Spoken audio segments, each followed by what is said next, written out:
Bonjour chers amis, soyez les bienvenus sur ma chaîne YouTube par cette belle journée de printemps. Aujourd'hui nous allons parler d'arbres fruitiers et nous allons parler de mon prunier.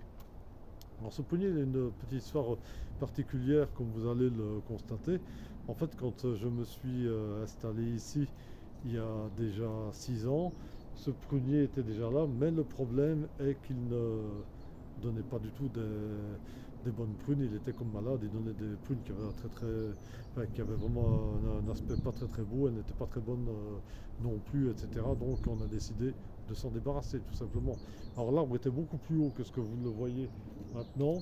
Et qu'est-ce que j'ai fait? Ben, j'en ai scié toute une partie. Puis en plus, bon, c'est au moment où j'ai acheté ma machette, ben, je me suis bien amusé dessus à m'entraîner à couper un arbre à la machette. Et puis, il s'est passé quelque chose, c'est que voilà, bon, il restait plus qu'une souche, il restait plus que le tronc, il n'y avait plus de branches, il n'y avait plus rien du tout. Et même ma femme me dit, enlève la. Il est vraiment plus que temps qu'on enlève la souche et prendre la place, ça ne sert à rien. Bon, c'est ce que je m'apprêtais à faire. Puis j'ai regardé sur Arte un documentaire sur le langage des arbres qui nous prouve que les arbres peuvent communiquer entre eux. Et oui, ils forment comme des réseaux, notamment avec les membres de leur famille, etc. Ce qui fait que les arbres, ils ont besoin de la compagnie des autres. Ils peuvent même s'entraider, ils peuvent même s'échanger au travers de leurs racines, par des réseaux, même parfois, au travers même parfois de réseaux de champignons qui les y aident. Ils peuvent même s'échanger des ressources entre eux et s'entraider. Moi, ça m'a vraiment quand même pas mal touché parce que, regardez, on va peut se déplacer ici.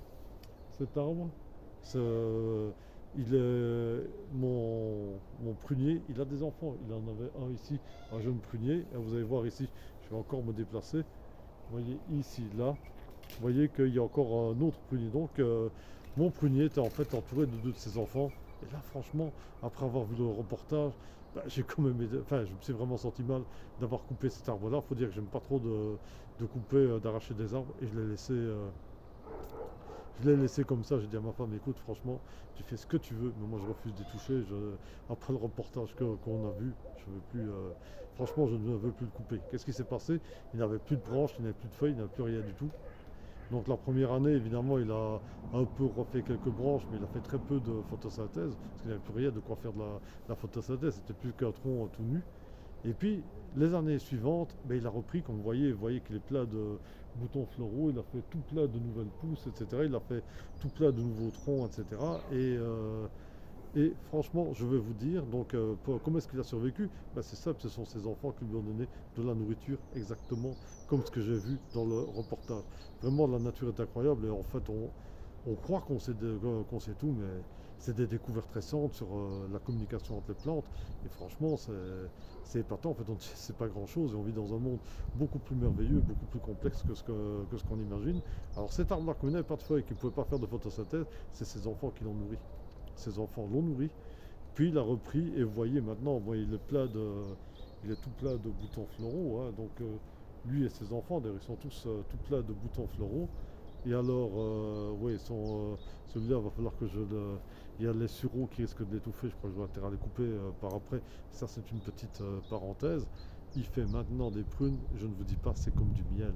C'est vraiment extraordinaire, c'est vraiment comme du miel, c'est vraiment incroyable. Donc franchement, la nature est incroyable. Donc, et ce que je pourrais dire aux plus jeunes qui suivent ma chaîne, ben voilà, allez dans la nature, observez les plantes, observez les animaux, observez le ciel. Il y a tellement de belles choses à découvrir. Levez levez les yeux de vos téléphones aussi. Et franchement, il y a tellement de belles choses à découvrir et à partager. Voilà, je vais en rester là. Je ne vais pas faire trop long parce que vous savez que j'aime bien de bavarder, mais j'ai peur de faire des vidéos un peu trop longues.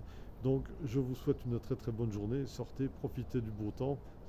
En Belgique, ça ne dure pas toujours, surtout au mois de mars. Ça, c'est quand même un temps, on va dire, bah, c'est un temps très particulier, le temps du mois de mars. Donc sortez, profitez-en tant qu'il fait beau. Et alors, si vous voulez voir encore plus de vidéos dans ce style-là, bah, abonnez-vous à ma chaîne, mettez un j'aime et partagez. Et franchement, si vous avez des commentaires, etc. dessus, ça me fera vraiment très plaisir de les lire. Je vous souhaite une très bonne après-midi. Bientôt, au revoir.